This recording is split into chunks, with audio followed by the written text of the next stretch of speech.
A black girl leans over a dying biker in the middle of a storm.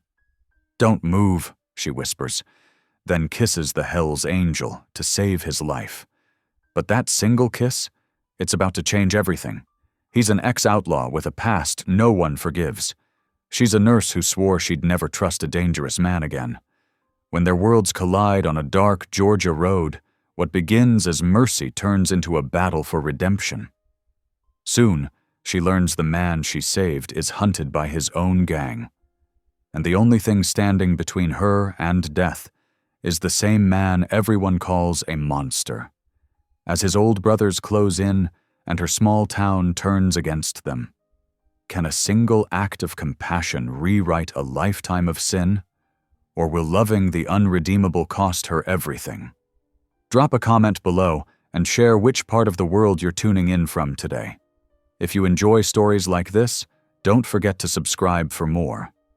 The storm had been brewing all evening, turning the Georgia sky into an angry mass of churning clouds. Rex Hollander hunched over his Harley's handlebars, his weathered face pelted by fat raindrops that felt more like tiny bullets against his skin. The highway stretched before him, a black ribbon glistening under the sporadic flashes of lightning. His hands, covered in faded tattoos that told stories of a darker past, gripped the handlebars tightly. The duffel bag strapped to his bike contained everything he owned: a few changes of clothes, some paperwork from the prison, and the cheap whiskey he'd bought at the first store he'd seen after walking through those gates. 58 years old, and all he had to show for it was what he could carry on his back. Lightning split the sky again, illuminating the empty stretch of road ahead. The thunder that followed was deafening, drowning out even the rumble of his motorcycle's engine. Rex blinked hard, trying to clear his vision as rain streamed down his face. The guilt he'd carried out of prison weighed heavier than any physical burden, pressing down on his shoulders like a lead blanket. It happened in an instant. The deer materialized from nowhere, its eyes reflecting his headlight like two bright coins in the darkness. Rex's heart stopped. His hands jerked the handlebars instinctively, but the wet road offered no traction. The world tilted sideways as his Harley slid, the screech of metal on metal piercing through the storm as the bike slammed into the guardrail. Rex felt himself flying, weightless for a moment before gravity reclaimed him. He hit the ground hard, rolling through mud and gravel before coming to a stop in the drainage ditch beside the road.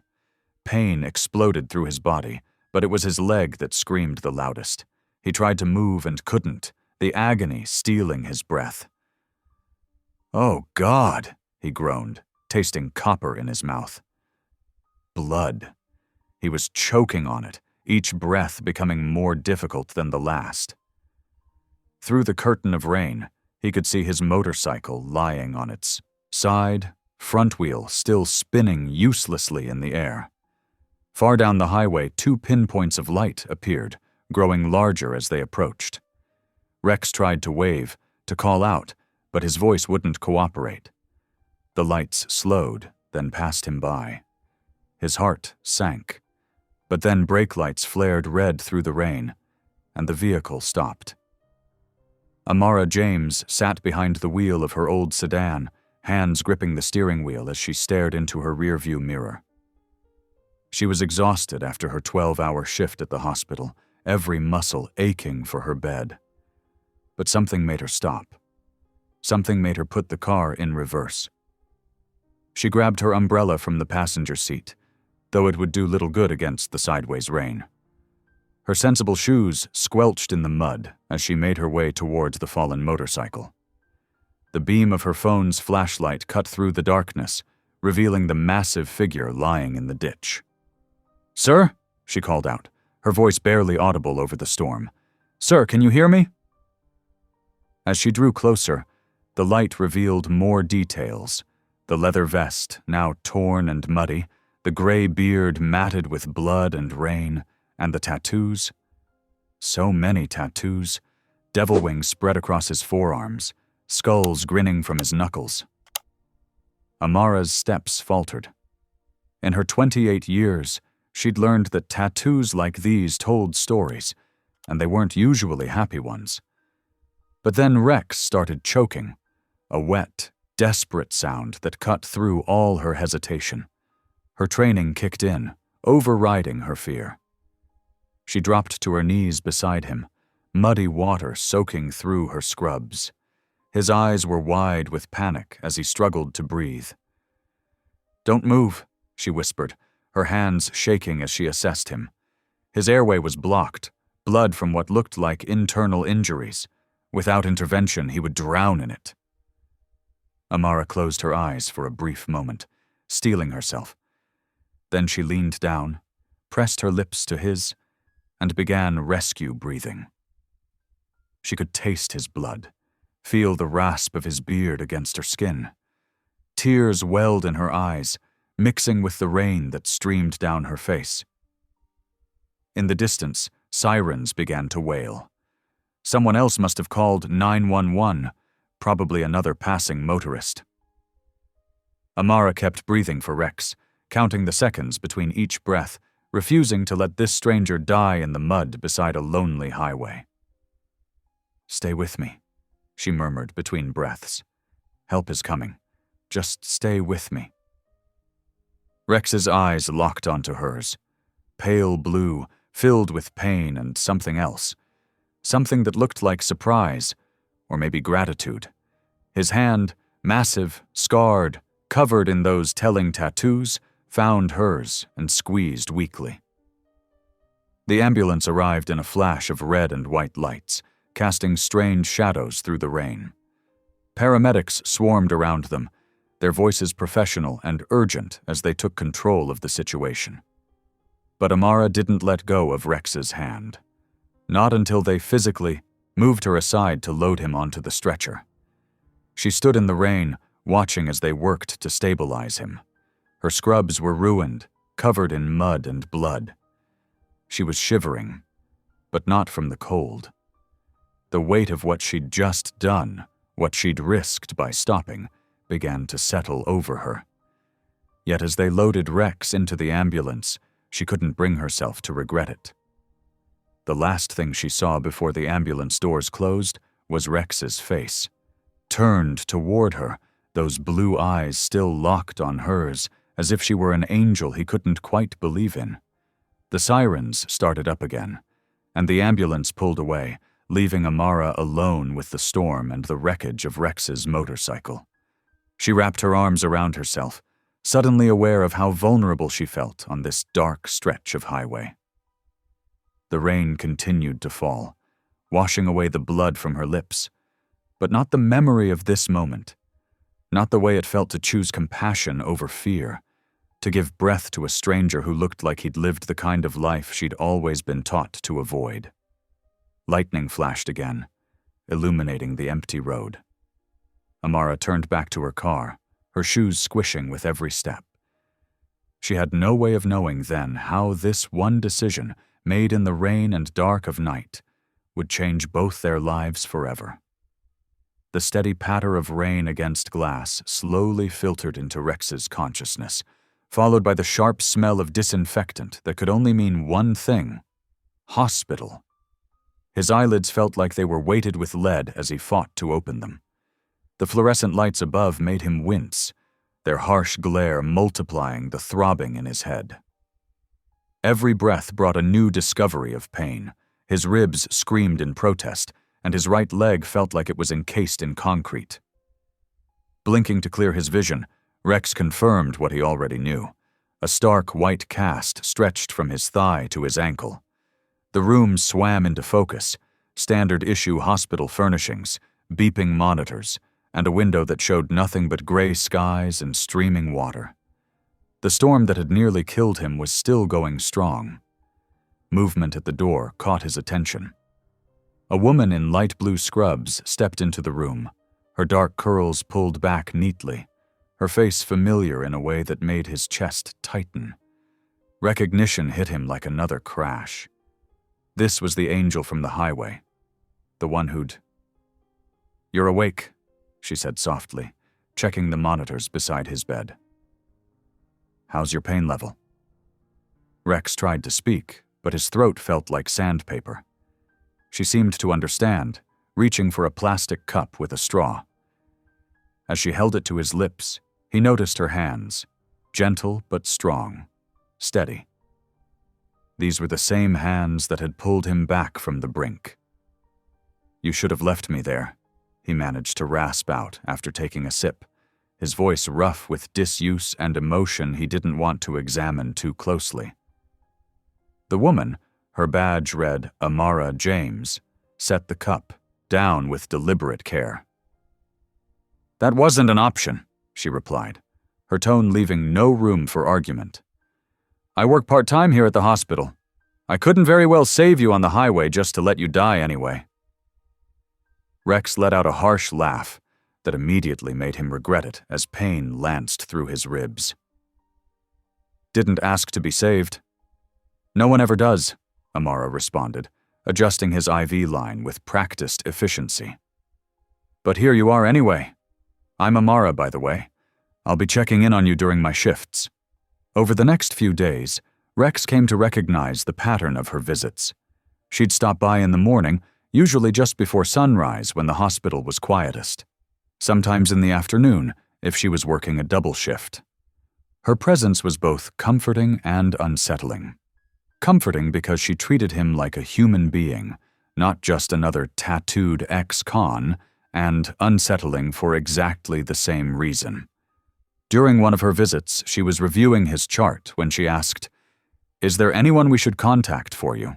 Family? Friends?" Rex stared at the ceiling, his jaw tight. "No family?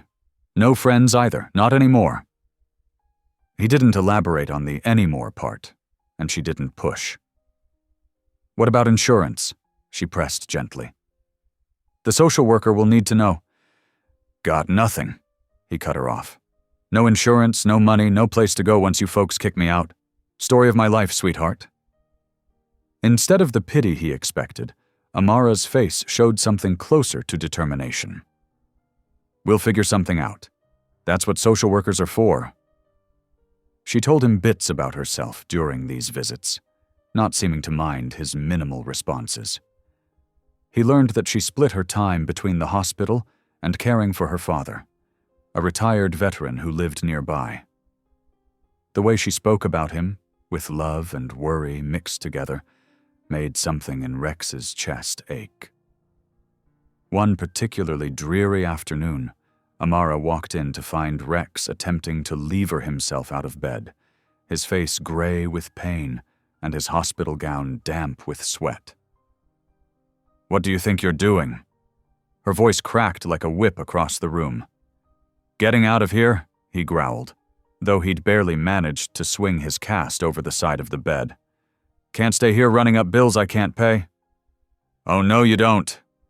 Amara crossed the room in 3 quick strides, her hand firm on his shoulder. "You try to put weight on that leg now, and you'll end up right back in surgery. Is that what you want?" From down the hall came the sound of Nurse Debbie's laughter. "Sounds like someone's trying to make a break for it," she called out.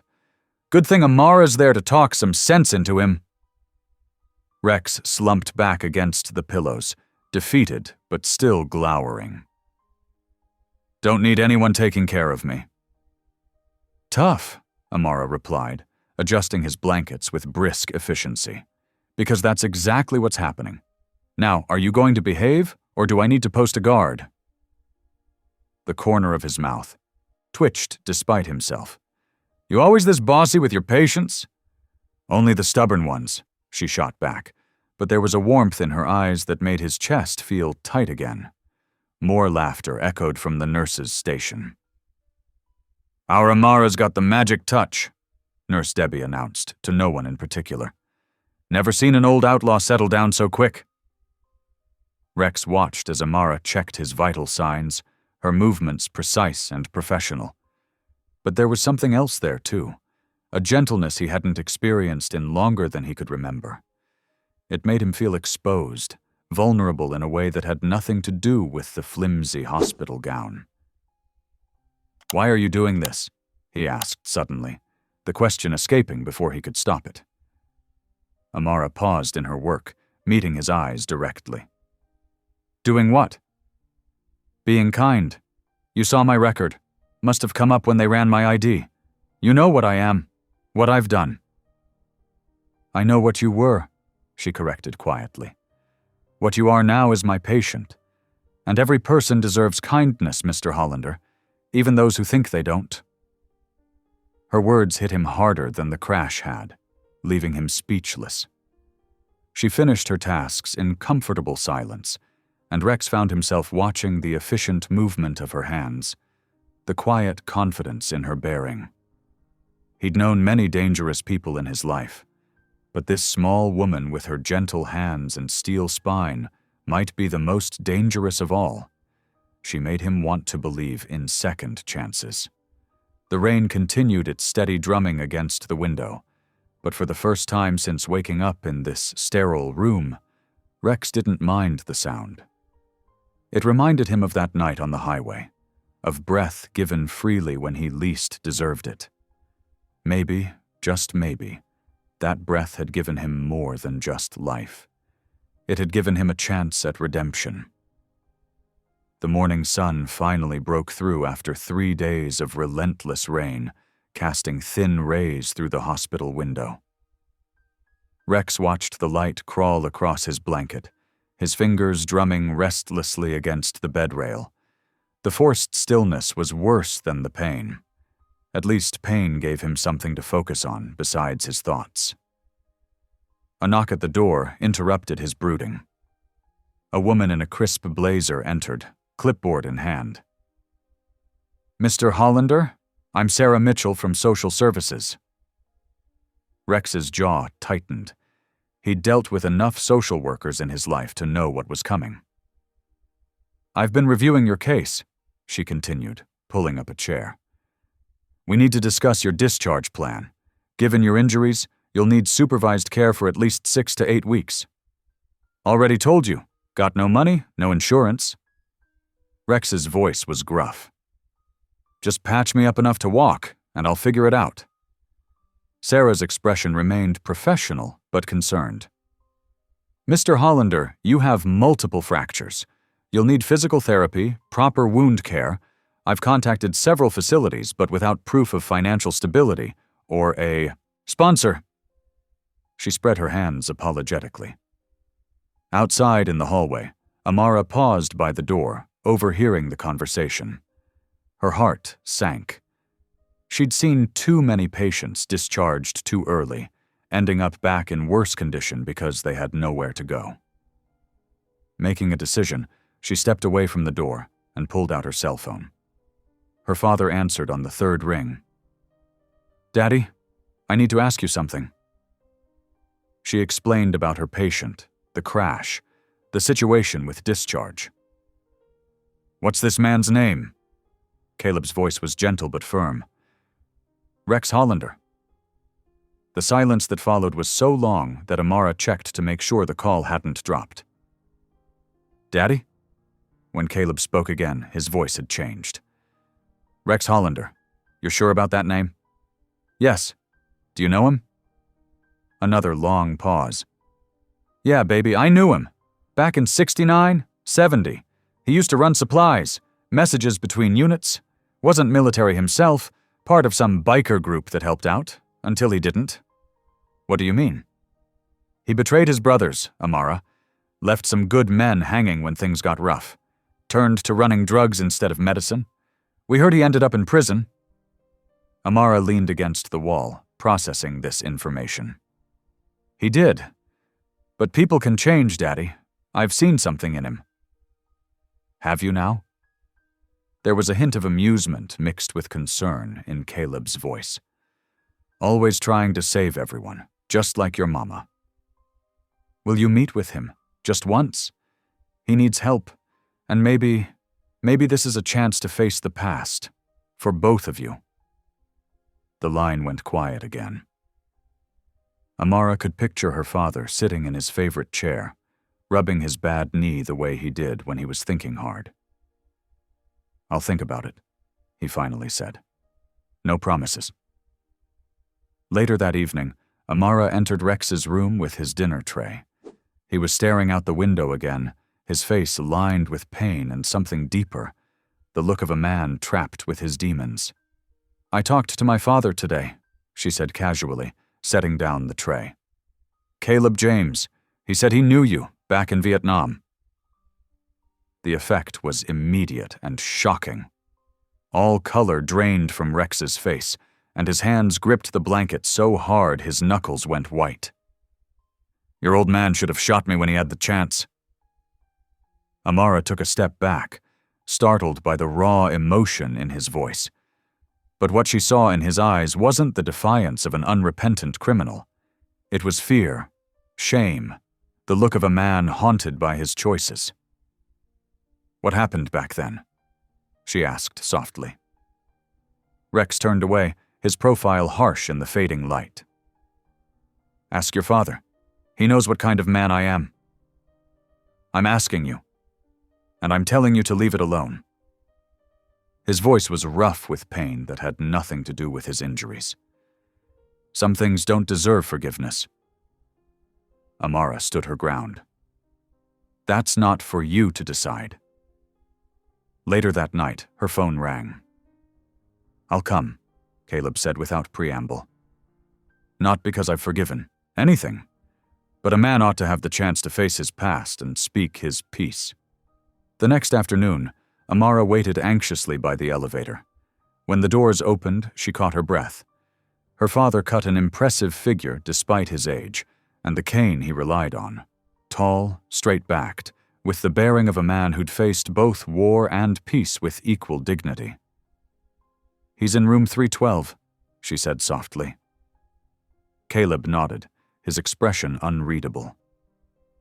The tap of his cane echoed in the hallway as they approached Rex's room. Amara opened the door, stepping aside to let her father enter first. Rex was sitting up in bed, but at the sight of Caleb James, his head bowed low, unable to meet the older man's eyes. The sound of the cane tapping against the floor filled the silence between them, a sound like distant gunfire, like memories that refused to fade. The moment stretched, heavy with decades of unspoken words, as two men who'd last met in the chaos of war faced each other in the sterile quiet of a hospital room. Outside, the sun broke through the clouds one final time before setting, casting long shadows across the floor, shadows that seemed to reach back through time, connecting past to present, guilt to redemption, betrayal to the possibility of forgiveness. The silence in the hospital room felt like a physical weight. Caleb James stood tall despite his cane, his weathered face revealing nothing as he studied the man in the bed. Rex couldn't raise his eyes, his shoulders hunched with the burden of decades-old guilt. "Been a long time, Hollander," Caleb finally said, his voice low and controlled. Rex's hands trembled slightly on the blanket. "Yes, sir." "Look at me when I'm talking to you." The command carried the echo of military authority. Rex lifted his head slowly, forcing himself to meet Caleb's steady gaze. The older man's eyes were sharp, missing nothing. "That convoy in 69, Caleb said. "The one carrying medical supplies to Firebase Wilson. You remember it?" "Every day of my life," Rex whispered hoarsely. "Every single day." Amara stood quietly by the door, watching the tension build between the two men. Her father's knuckles were white on his cane. "You were supposed to guide them through safe territory," Caleb continued. "Instead, you disappeared, left them to find their own way. They hit a minefield." Rex's face contorted with pain that had nothing to do with his injuries. "I was young, stupid. Got scared when we heard about the ambush ahead. I told myself they'd be safer turning back." 3 men died, Caleb's voice was like steel. "I took shrapnel in both legs trying to help the wounded. Never walked right again." "I know," Rex's voice cracked. "I know what I did. What I became after. The drugs, the crime. I tried to forget, but I couldn't. I'm sorry, Caleb. God help me. I'm so sorry. Caleb studied him for a long moment. You look older than me now, Hollander. Prison'll do that. Guilt does it, faster, Rex replied quietly. Something shifted in Caleb's expression, not softening exactly, but a recognition of truth. He moved closer to the bed, leaning on his cane. My daughter tells me you've got nowhere to go when they release you. No family, no resources.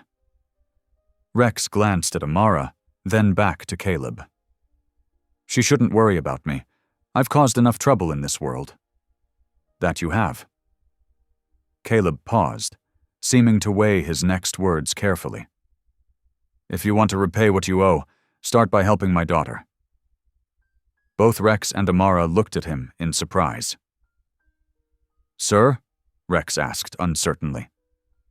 The VA center where I volunteer needs help with maintenance. Basic repairs, keeping the place running. They've also got physical therapy facilities, which you'll need for that leg. I can arrange it. Caleb's eyes narrowed. But you'll work for every bit of help you get. No shortcuts this time. Rex swallowed hard. Why would you do this for me? Not for you. For the men we lost that day.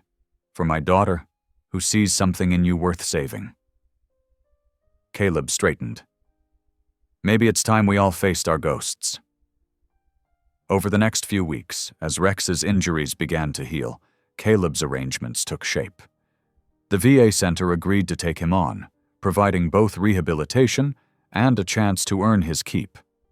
Amara, already stretched thin between her regular job and caring for her father, somehow found time to assist with Rex's therapy sessions.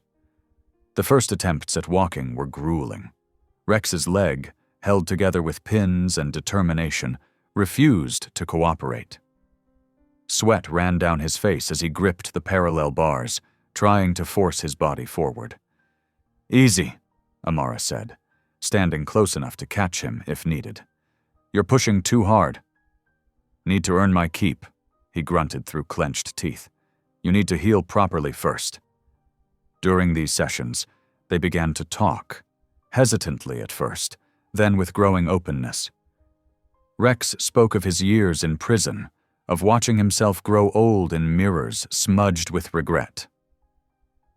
Time moves different inside, he told her one afternoon as they rested between exercises. But guilt makes every minute feel like an hour, makes you old before your time. Amara watched him, noting the deep lines in his face, the silver threading through his hair. You've carried it long enough, don't you think? Before he could answer, his leg buckled. Amara moved instantly, catching him before he could fall. His hand gripped hers with desperate strength, their faces suddenly close. His eyes, usually guarded, were naked with vulnerability. You should have left me there, he whispered hoarsely, the words heavy with meaning, referring not just to the crash, but to every moment since. Amara met his gaze steadily. Then I wouldn't have saved myself too. The words hung between them, unexpected and true. Something shifted in Rex's expression, surprise, wonder, a flicker of hope quickly hidden. That night, lying in his bed at the VA center, Rex dreamed of the crash. But this time, the memory was different. He felt again the rain on his face, the pain racking his body. But now he focused on the moment that had changed everything. The gentle hands turning him over, the whispered words of comfort, the press of lips giving him back his breath. In the dream, he realized it wasn't just air she had breathed into him that night. It was the possibility of redemption. He woke with tears on his face, remembering the taste of rain and mercy. The next morning, when Amara arrived for his therapy session, something had changed between them. The walls were still there, but they had windows now, small openings where light could shine through. As she helped him stand, her touch steady and sure, Rex allowed himself to believe that maybe, just maybe, some debts could be repaid with more than just guilt. Together, they took the first steps down a path neither had expected to walk, one that led away from the shadows of the past and toward something neither dared name yet, but both could feel taking root in their hearts. The days melted into one another at the VA center as spring settled over Georgia. Rex's recovery progressed slowly but steadily, like the changing of seasons. 7 days after starting his therapy, he graduated from the walker to crutches, each step a victory against pain and pride. The VA Center's garage became his sanctuary. It was a large, oil-stained space filled with broken wheelchairs, rusty equipment, and the kind of honest work that could quiet a troubled mind. Rex found peace in the simple act of fixing things, tightening loose bolts, oiling squeaky wheels, clearing away years of gathered dust. "Look who's playing mechanic," one of the older veterans called out on Rex's first morning in the garage. "Ain't that fancy ink on your arms gonna get dirty?" Rex glanced down at his tattoos, devil wings spread across his forearms, skulls dancing up to his shoulders, and managed a gruff smile.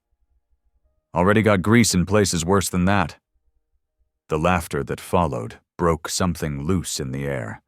The veterans, men who had seen their own share of darkness, recognized a kindred spirit in Rex's quiet determination to make things right. Tommy, a grizzled Army sergeant with a permanent limp, wheeled over to watch Rex work. "You actually know what you're doing with those tools, or just making it up as you go?" "Been fixing bikes since I was 15, Rex replied, not looking up from the wheelchair he was repairing. "Machinery's machinery.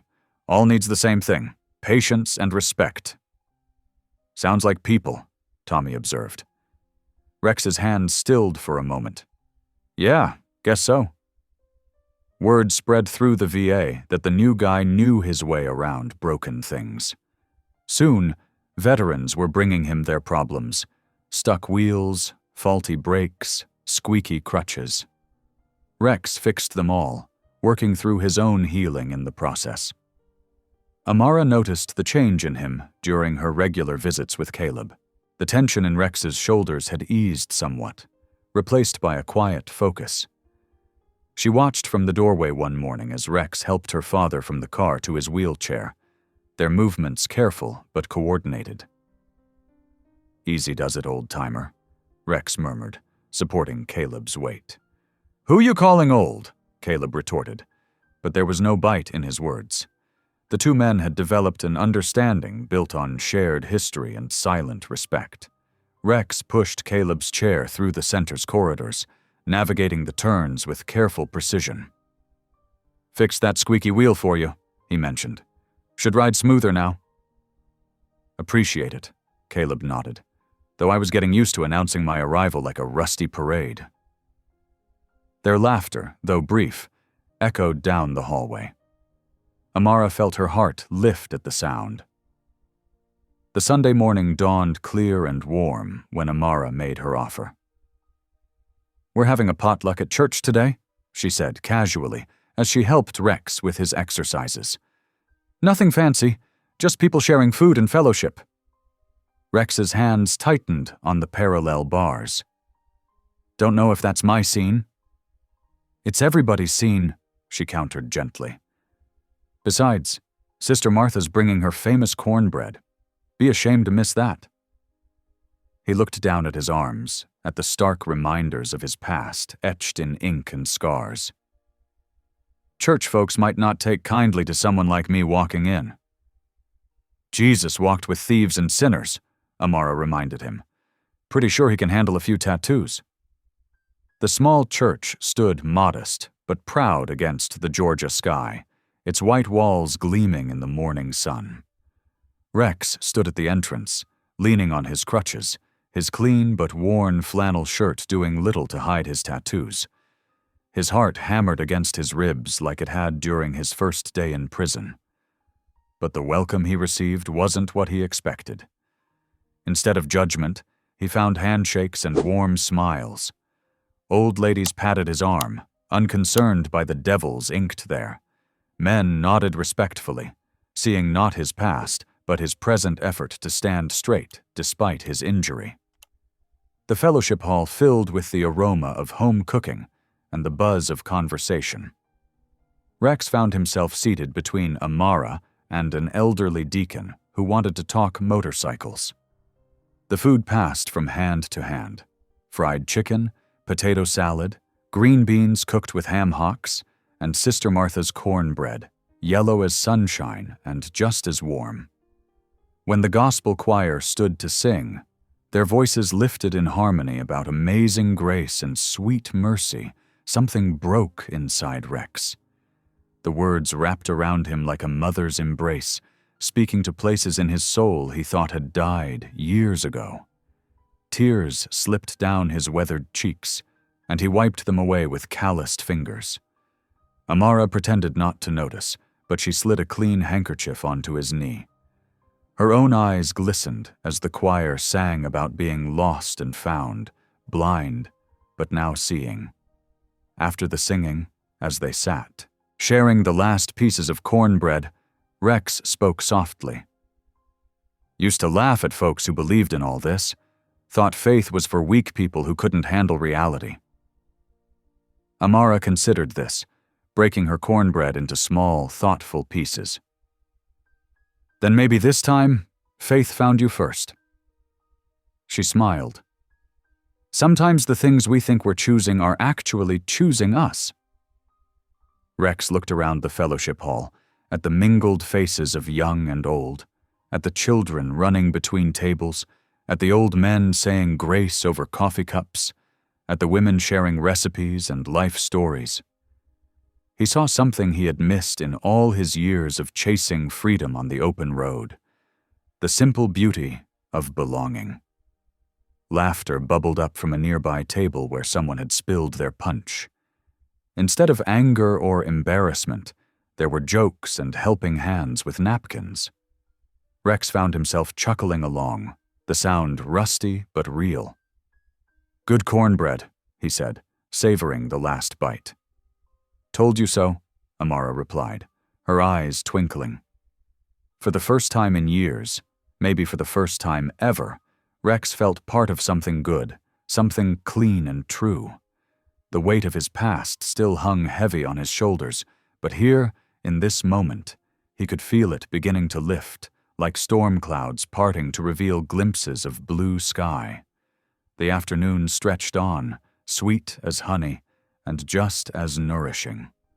Rex listened to stories, shared a few of his own, and found himself welcomed into a world he never thought would have room for someone like him. By the time the sun started its descent, he had collected 3 dinner invitations, 2 promises to pray for his continued healing, and 1 recipe for sweet potato pie. The Georgia evening settled into darkness as Rex made his final rounds in the VA garage. His legs still ached, but the work felt good. Honest work, fixing things instead of breaking them. The fluorescent lights hummed overhead as he organized tools and wiped down workbenches, finding peace in the simple routine. Then he heard it. The low, distinctive rumble of motorcycles, a sound he knew in his bones. His hands froze mid-task, knuckles whitening around the wrench he held. The rumble grew louder, then cut off abruptly, leaving an ominous silence. Heavy boots scraped against concrete. Rex turned slowly, his breath catching in his throat. 3 figures emerged from the shadows like ghosts from his past, leather-clad, faces weathered by miles and malice. At their head stood Troy Skull Jensen, his nickname earned from the Silver Death's head ring he never removed. "Well, well," Skull drawled, his voice raspy from years of cigarettes and hard living. "Look what we found, boys. Our lost brother playing janitor." The other 2, Scar and Big Ron, spread out, flanking their leader. Their eyes gleamed with predatory amusement. "Thought prison would have taught you better manners, Rex," Skull continued, running a finger along a freshly cleaned workbench. "Haven't even invited us in for a drink." Rex set down the wrench carefully, keeping his voice steady. Place is closed, Troy. Whatever you're selling, I'm not buying. Skull's smile didn't reach his eyes. Not selling anything, brother. Just checking on an old friend. Heard you've been making new ones. Playing nurse with some colored girl, cozying up to her daddy. The casual racism made Rex's jaw clench. Leave them out of this. Or what? Scar sneered, stepping closer. You'll pray for us? They laughed. Ugly, mocking sounds that echoed off the garage walls. Big Ron produced a switchblade, the click of its opening like a rattlesnake's warning. Here's the thing, Rex, Skull said, all pretense of friendliness gone. We got a good operation running through these parts. Would hate for some reformed con to start feeling guilty, start running his mouth about old times. I'm done with that life, Rex growled. What you do ain't my business anymore. Everything's connected, brother. Skull nodded to Big Ron, who stepped forward and buried his knife deep into the wall beside Rex's head. Past, present, it's all one road. You just forgot which direction you're supposed to be riding? The blade quivered in the drywall, inches from Rex's ear. He didn't flinch, but his fists clenched at his sides, old instincts warring with new resolves. Touch them, Rex said quietly, dangerously, and prison will look like paradise compared to what I'll do. Skull's laugh was cold as winter rain. There he is, the old Rex. Not so reformed after all, huh? He stepped back, gesturing to his companions. Let's ride, boys. Our brother needs time to remember who his real family is. They melted back into the darkness, the roar of their motorcycles fading into the night like distant thunder. Rex stood motionless until the sound disappeared completely. Then his fist slammed into the wall, pain shooting through his knuckles, blood smearing the fresh paint. The next morning, Amara noticed immediately. Her eyes caught the raw scrapes across his knuckles as he helped wheel in a veteran for physical therapy. What happened to your hand? She asked, reaching for it instinctively. Rex pulled away, avoiding her concerned gaze. Nothing. Just clumsy with a wrench. Wrenches don't usually leave those kinds of marks, she pressed, her nurse's training making her observant of such details. Leave it alone, Amara, he snapped, then immediately regretted his tone when hurt flickered across her face. She stepped back, professional mask sliding into place. All right, but whatever it is, you don't have to handle it alone anymore. Later that afternoon, Caleb found Rex in the garage, obsessively cleaning tools that were already spotless. The old veteran's cane tapped a steady rhythm as he approached.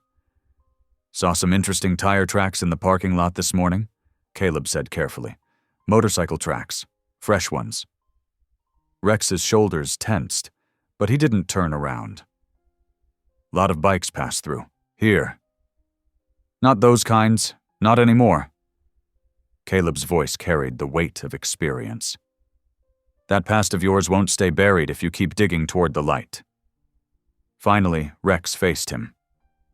What am I supposed to do? Go back to being what I was? No, Caleb replied firmly.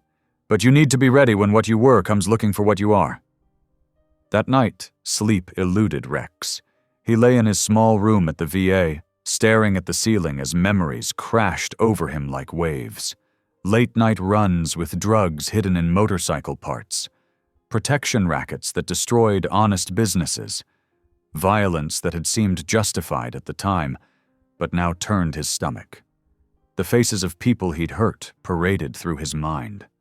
Shopkeepers who'd lost everything, rivals who'd been beaten beyond recognition, families torn apart by the poison his gang had peddled. The guilt was a physical presence, pressing down on his chest until he could barely breathe. Meanwhile, across town, Amara finished her late shift and walked to her car. The parking lot was dark. The security light above her space burned out. She was fumbling for her keys when she noticed something stuck under her windshield wiper. Her heart dropped as she pulled out the piece of paper. In crude block letters, it read, "Stay away from the snitch." Her hands trembled as she crumpled the note, looking around the empty lot with new eyes. The shadows seemed deeper now, hiding unknown threats. She got into her car quickly, locked the doors, and sat there for a long moment, trying to steady her breathing. The note confirmed what she'd suspected from Rex's behavior. His past wasn't just haunting him anymore, it was hunting him. And now, it was hunting her too. The drive home was tense, every set of headlights in her rearview mirror a potential threat. The simple life she'd known, work, church, caring for her father, suddenly felt fragile, like a soap bubble about to burst. But as fear threatened to overwhelm her, she remembered Rex's face at the church potluck, the way he'd wept during the hymns. She recalled his gentle hands fixing wheelchairs, his gruff kindness to the veterans, his slow but steady steps toward redemption. Whatever was coming, she realized, would test not just Rex's new faith, but her own beliefs about forgiveness and grace. The note in her pocket felt like a stone, heavy with unspoken threats and choices yet to be made. Amara found Rex in the VA garage the next morning, his movements stiff and mechanical as he organized tools. She closed the door behind her, the click echoing in the silence. Without a word, she pulled the crumpled note from her pocket and placed it on the workbench. Rex's face went ash gray when he read it. "Where did you get this?" "My windshield. Last night." Her voice was steady, but her hands trembled. "Were you going to tell me I was in danger, or was that not important enough?" He turned away, gripping the edge of the workbench until his knuckles went white. "I'm handling it." "Like you handled your hand?" Amara stepped closer, anger rising in her voice. "Like you're handling everything, alone, in silence, pretending nothing's wrong while people threaten me in parking lots." "I didn't ask for your help."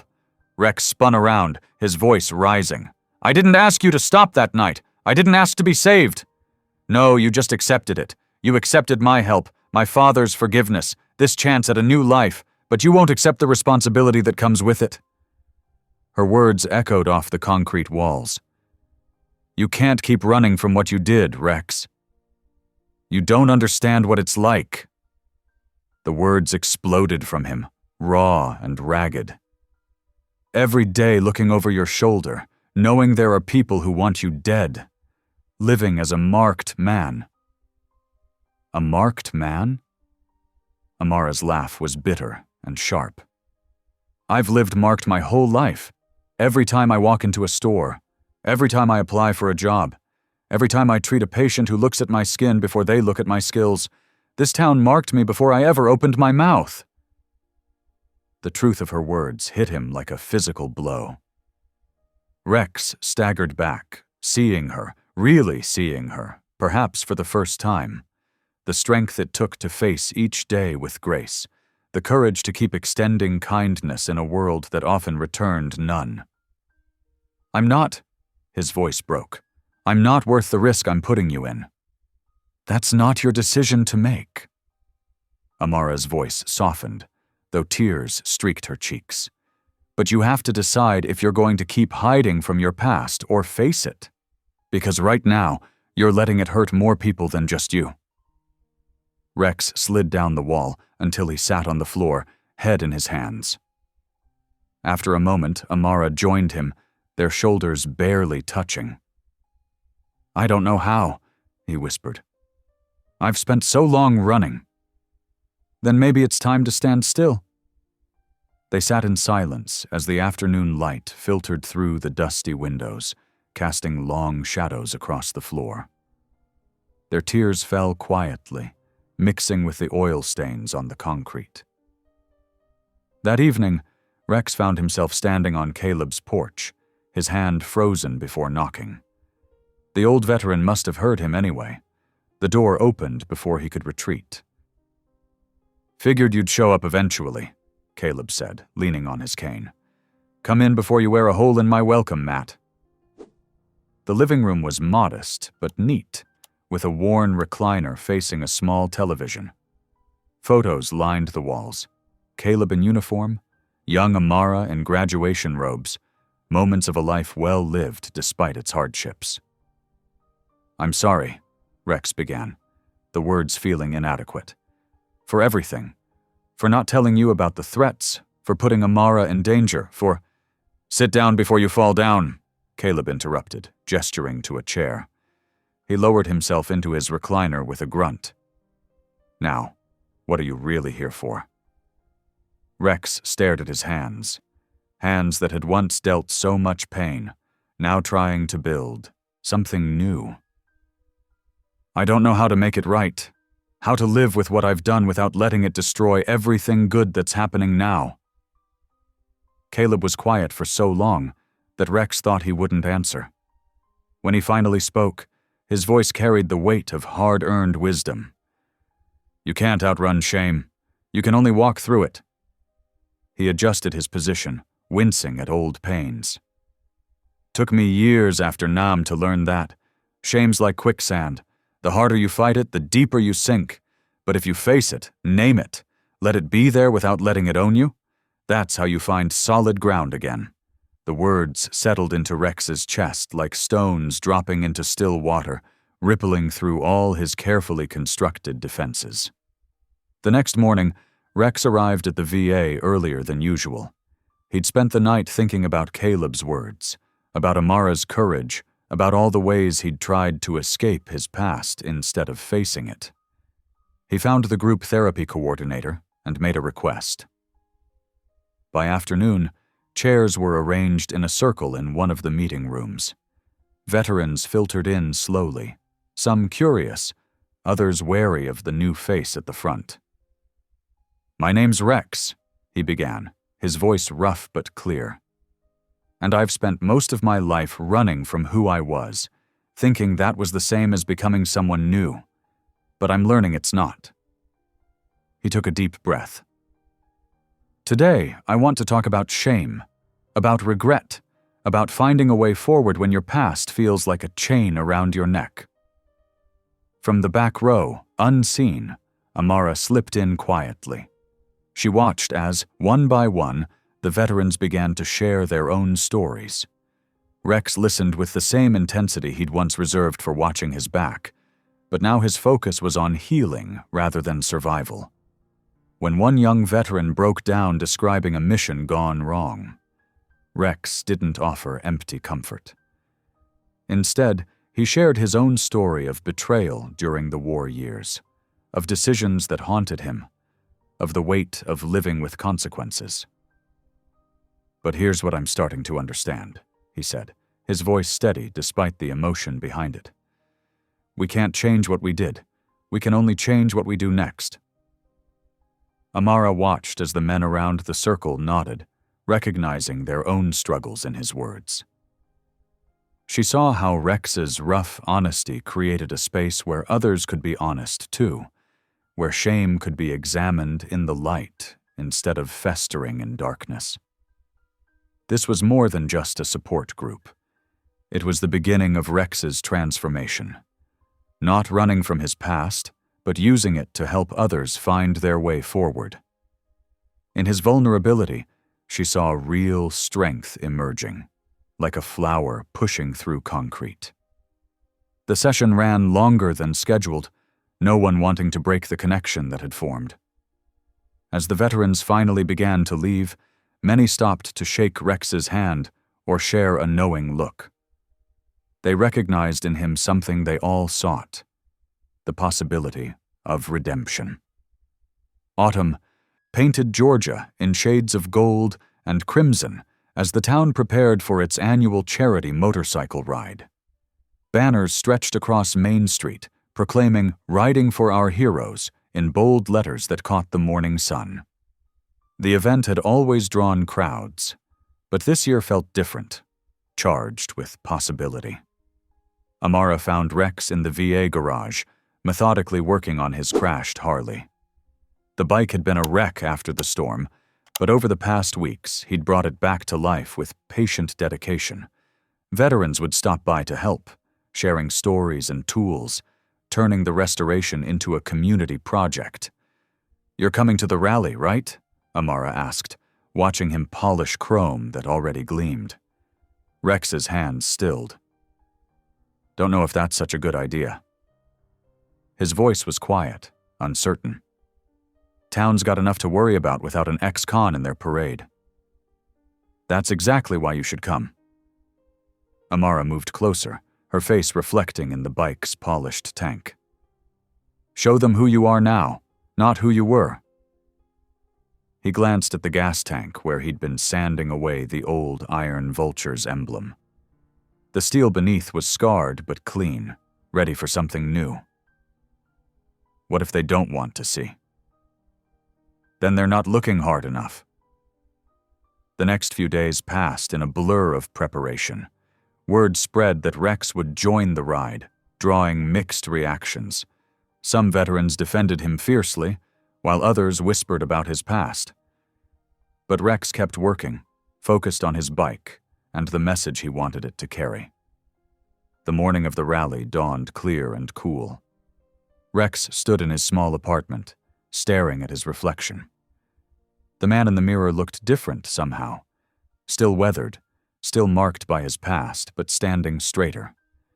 He'd traded his old leather for a clean denim jacket, and his silver hair was neatly trimmed. At the VA parking lot, dozens of bikes gleamed in the early light. Riders gathered in groups, sharing coffee and stories. Caleb sat in his wheelchair beside a sleek sidecar attached to a volunteer's touring bike, ready to lead the parade. Rex rolled his Harley into position, and a hush fell over the nearest group.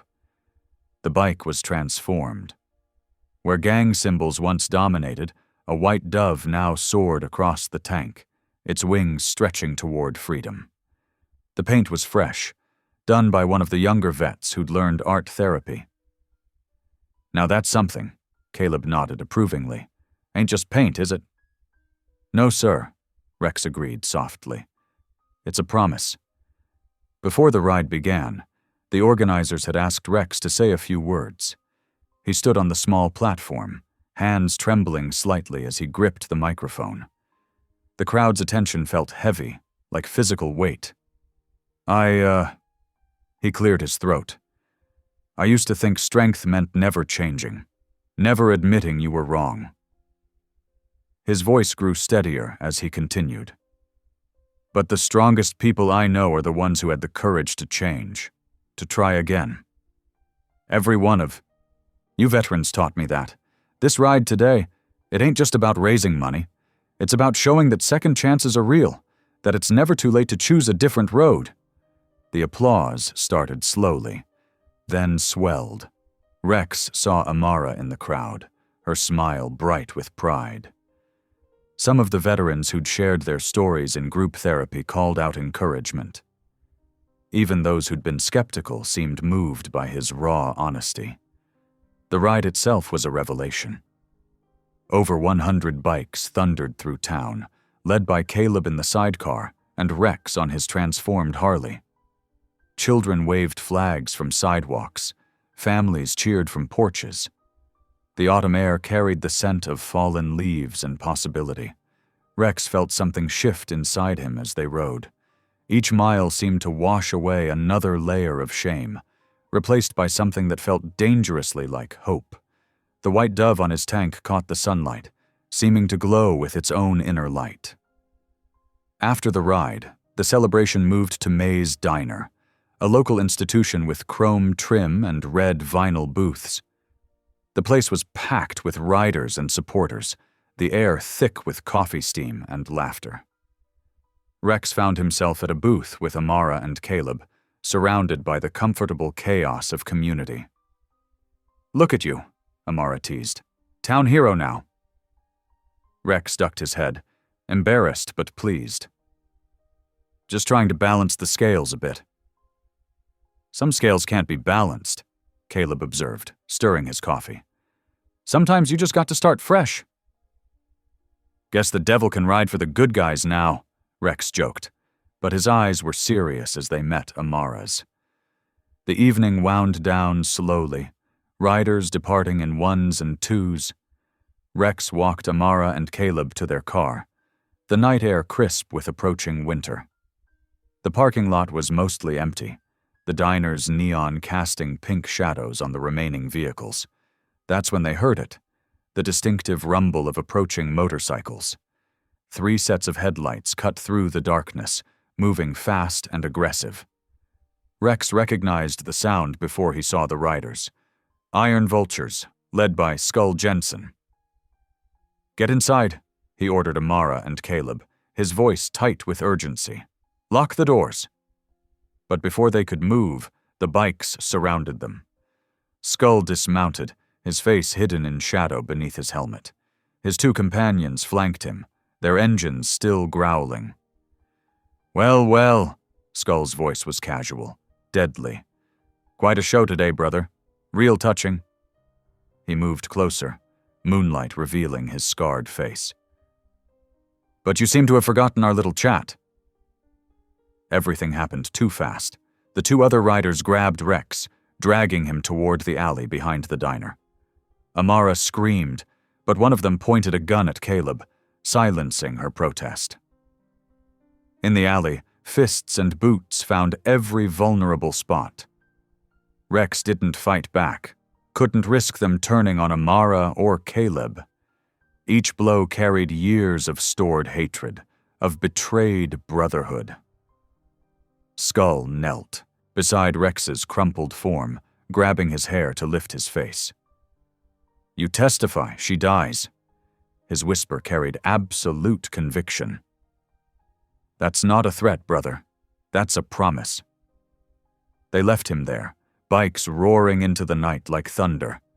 Rex lay in the dirty alley, tasting blood, feeling bones shift wrong in his chest. Through swollen eyes, he saw Amara running toward him, her face twisted with horror. "Rex! Oh God, Rex!" Her hands fluttered over him, assessing damage with professional skill even as tears fell. "Stay still. I'm calling an ambulance." He tried to speak, to warn her away, but consciousness was slipping. The last thing he saw was her face, determined and fierce, silhouetted against the diner's neon like an avenging angel. Then darkness took him, and even the pain faded to nothing. Rex floated back to consciousness through waves of familiar pain. The sterile hospital smell hit him first, then the steady beep of monitors. His body felt like one massive bruise, each breath sending sharp stabs through his ribcage. When he finally managed to open his swollen eyes, he saw Amara sitting beside his bed, her face a storm of emotions. "Back here again," he croaked, trying for humor but wincing at the effort. Amara leaned forward, her hands clasped tight in her lap to keep from shaking. 3 cracked ribs, 28 stitches total, bruised kidney. Her medical assessment came out clipped, professional, masking the tremor in her voice. "The doctor says you're lucky they didn't kill you." Maybe they should have. Rex turned his face away, unable to bear the mix of anger and fear in her eyes. "They'll kill you," she whispered, finally letting her professional mask slip. Her fingers reached out, hovering over his bandaged hand before pulling back. "If you testify against them, they'll kill you." Rex let out a bitter laugh that turned into a groan. "Then I'll deserve it." "Stop it!" Amara's voice cracked like a whip, making him flinch. "You don't get to give up. Not after everything. Not after—" She cut herself off, taking a deep breath. "You think saving me that night was about your guilt? About paying some debt?" Rex stayed silent, but his good hand clenched in the thin hospital blanket. "God gave you back breath to use it right," she continued, softer now but no less intense. "He didn't spare you just so you could throw it away on shame." Her words hit him harder than any of Skull's blows had. Rex felt something crack inside him, and it wasn't his ribs this time. The tears came without warning, hot and shameful on his battered face. "I can't let them hurt you," he managed. "Or your father. I've brought enough pain." "That's not your choice to make," Amara cut him off. "We're not your guilt to carry. We're your family now, whether you like it or not." The word family hung in the air between them, precious and dangerous as nitroglycerin. Before Rex could respond, they heard the familiar tap of a cane in the doorway. Caleb, James, stood there, looking older and fiercer than ever. His face was carved from granite as he approached Rex's bedside. Without a word, he reached down and gripped Rex's hand. Not gently, but with the firm pressure of one soldier to another. "You've done your penance, son," Caleb said, his voice rough with emotion. "Now do your duty." Rex met the older man's eyes, seeing not judgment but understanding. Here was someone who knew about living with choices, about the weight of actions that couldn't be undone. "Those men," Caleb continued, "they're still hurting people, still destroying lives. You can end it." "But at what cost?" Rex's voice was barely audible. "At the cost of doing right," Caleb answered simply. "Sometimes that's the highest price there is."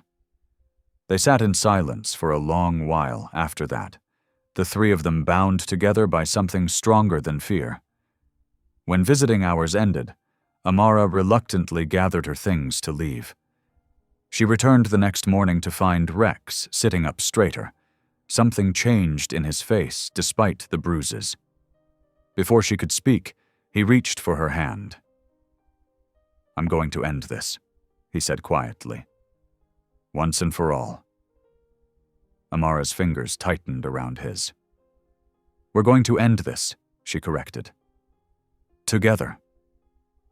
Rex looked at her, really looked at her, and saw not the angel of mercy who'd saved him on the highway, but a warrior just as battle-scarred as he was, in her own way. He nodded slowly, accepting both her strength and his own responsibility. The morning sun streamed through the window, painting them both in light, while outside the hospital, the world waited with all its dangers and possibilities. The old roadhouse loomed against the starless sky like a dying beast. Its neon sign flickered weakly, casting sickly red shadows across the cracked asphalt, where a line of motorcycles stood sentinel. Rex touched the small recorder hidden in his jacket pocket. Amara's final gift before he'd left, her eyes full of fear and fierce determination. Inside, cigarette smoke hung thick as fog.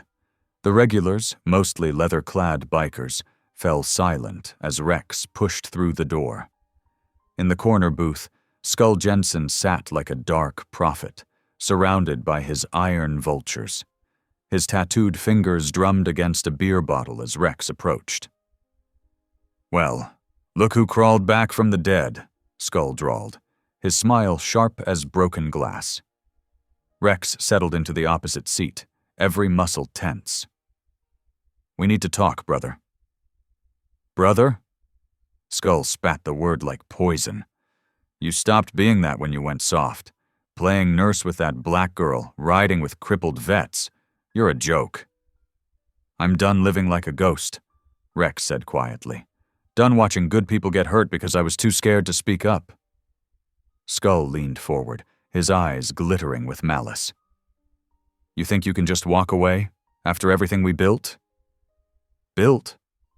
Rex's laugh was bitter. "You think you own death, but you never learned what living costs." "What I own is this territory," Skull boasted, alcohol loosening his tongue.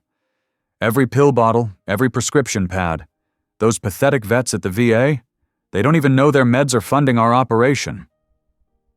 Rex's hand tightened around the recorder in his pocket.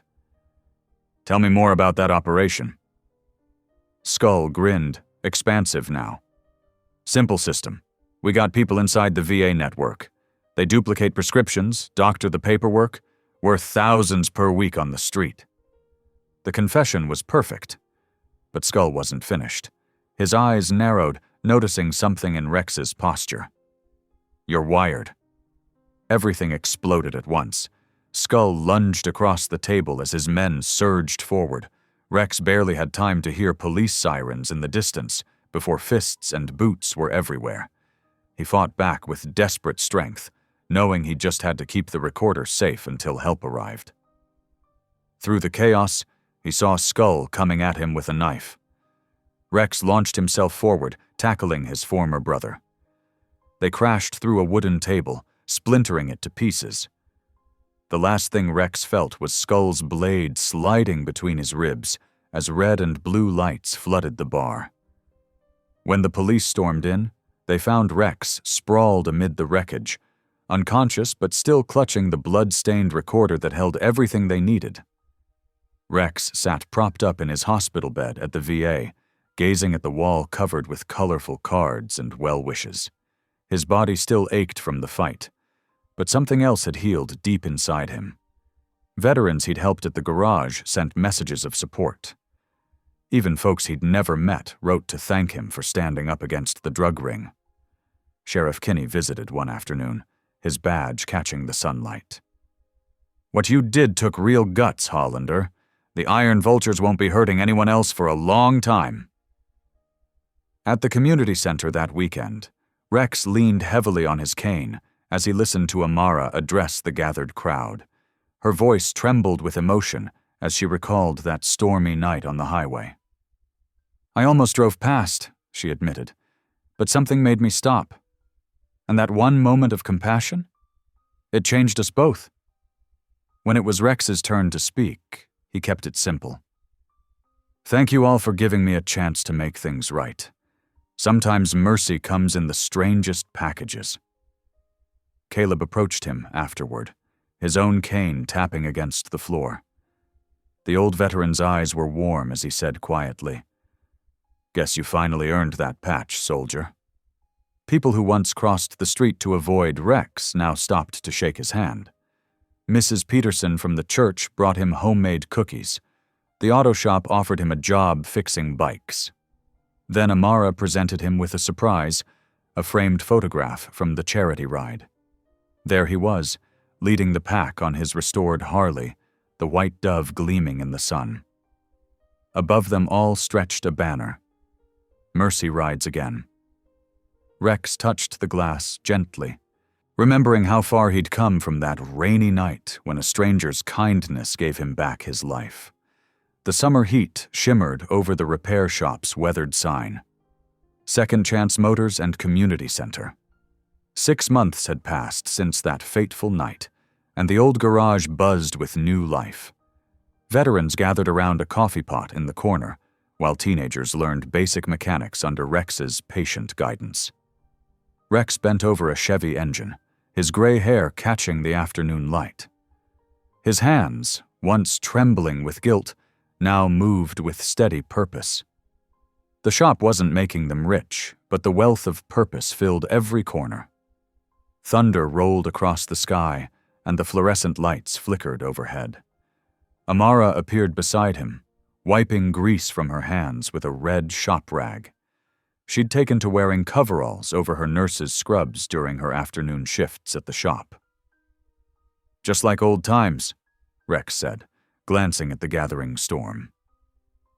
Amara's eyes sparkled with memory. "You see another fool to rescue?" she teased back.